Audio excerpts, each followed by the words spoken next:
Hi crafters, I'm Bernadette, and perhaps you've seen this wonderful project lately, either on a blog or another YouTube site, and it's a wonderful stationery in a box. It's an all-in-one self-contained stationery center. It's really fun just to lift up this lid, and then you'll see that you have everything in here to send a note or put a tag on something special for someone.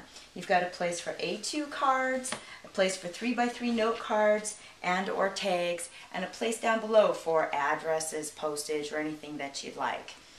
I'm not going to show you how to make this today. That's not what the purpose of this video is. I will send you over to Split Coast Stampers so you can check out the tutorial there. I'd also recommend maybe checking out some other sites, but I'm going to go over a few tips and tricks that I learned while I was making this project, just to give you a little bit of insight. So when you want to go ahead and make this, and it's very easy, it ranks at about a 2 on the Split Coast Stampers as far as easy.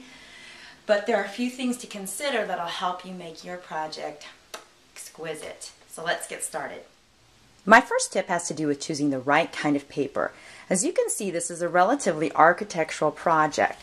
A freestanding box, a lid that you remove, and pieces of paper that fold in and out of place. So it's important to pick a nice heavyweight cardstock, but I also really like the look of coordinating colors and having some sort of interesting something going on the interior. So a lot of the tutorials used double-sided paper.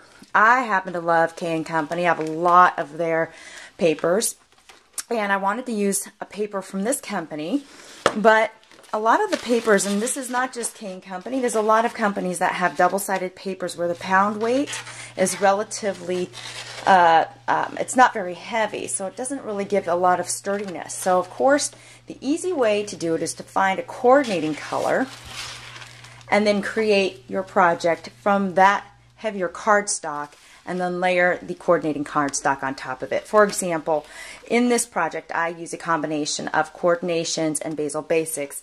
My next project I'm going to use this lovely lavender from Basil Basics, as well as some of these colors from the K & Company. So choose your paper appropriately. Heavier cardstocks are going to work best for the majority of the project.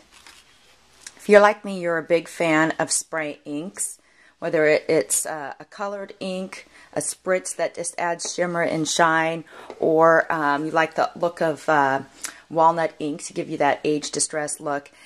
If you're going to be cutting pattern pieces out, it's much easier to go ahead and use the spray inks on the large sheets of paper. The longer fibers in the paper are less likely to curl and bend on you, and even if they do, once you've cut your pattern pieces out, you're more likely to get a nice finished edge and anything that has curled up.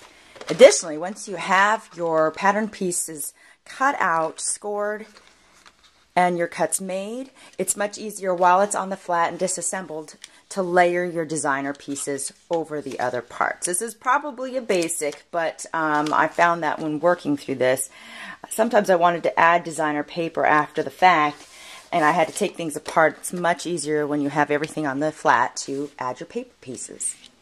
If you're like me and you take a look at a blank card ready for card making, you're thinking ways of adding dimension, whether it's with a dimensional element or by simply adding dots, pop-up glue dots, or even your basic foam tape. But I will caution you, one of those things that we as stampers take for granted, which is adding dimension, is restricted when you're thinking about what you're going to put in this box. You've got a little over 1 inch here and about 1/4 of an inch here, and depending on how many, I actually just made 4 cards, you're going to want to make sure that you minimize the amount of dimensionality that you have on your cards there, or else they're going to become quite thick quite quickly, and you won't be able to put very many cards in there, as well as it becomes a little trickier to slide them into the box.